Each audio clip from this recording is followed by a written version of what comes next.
प्रिय मित्रजनों, आज मित्रता दिवस की आप सभी को शुभकामनाएं।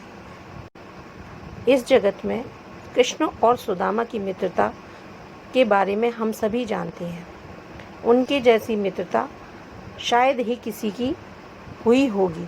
जब कृष्ण और सुदामा संदीपनी गुरु के आश्रम में शिक्षा ग्रहण कर रहे थे, तब उनकी मित्रता हुई और यह मित्रता इतनी गहरी थी कि वो एक दूसरे के हृदय की वेदना को, हृदय के हर्ष को दूर रहते हुए भी समझ लेते थे। एक बार कृष्ण और सुदामा जंगल में जा रहे थे और कृष्ण को बहुत ज़ोर से भूख लगी। वह सुदामा से कहने लगे, हे मित्र, मुझे बहुत ज़ोर से भूख लगी है, क्या कुछ खाने को मिलेगा? सुदामा कहने लगे, मित्र, यहाँ कुछ भी नहीं है जो मैं तुम्हें खाने के लिए दे सकूं। यह कहते कहते वह आगे बढ़ते जा रहे थे। जब वह एक पेड़ के नीचे पहुँचे तो उस पेड़ पर सिर्फ एक ही फल लगा था।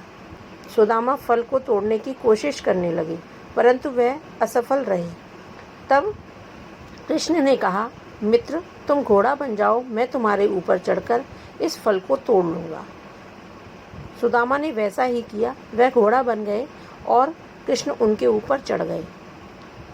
कृष्ण ने वह फल तोड़ लिया और तोड़कर जब वह नीचे उतरे तो तब उन्होंने वह फल सुदामा को दे दिया।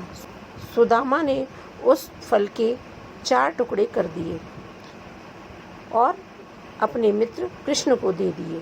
जब कृष्ण ने टुकड़े लिए तो जैसा वे हमेशा करते थे, पहला टुकड़ा अपने मित्र सुदामा को ही देते थे, तो उन्होंने एक टुकड़ा लिया और अपने मित्र सुदामा को दे दिया। सुदामा ने वह फल का टुकड़ा खा लिया और कृष्ण से दूसरा टुकड़ा भी मांगने लगे।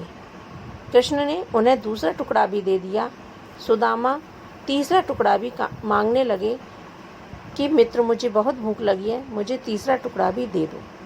इस पर कृष्ण ने तीसरा टुकड़ा भी उन्हें दे दिया और सुदामा ने वह खा लिया। सुदामा ने फिर से उनसे जो अंतिम टुकड़ा था वह भी मांगने लगे और कहने लगे, मित्र, मुझे यह भी दे दो, मुझे बड़े ज़ोर से भूख लगी है। इस पर कृष्ण उनसे कहते हैं, मित्र, मैं भी तो भूखा हूँ। और यह कहकर वह टुकड़ा अपने मुंह में रख लिया। मुंह में रखते ही वह टुकड़ा थूक कर बाहर फेंक दिया और अपने मित्र से कहने लगे, मित्र, तुमने मुझे नहीं बताया कि यह फल तो कड़वा था। तुमने इतना कड़वा फल क्यों खाया?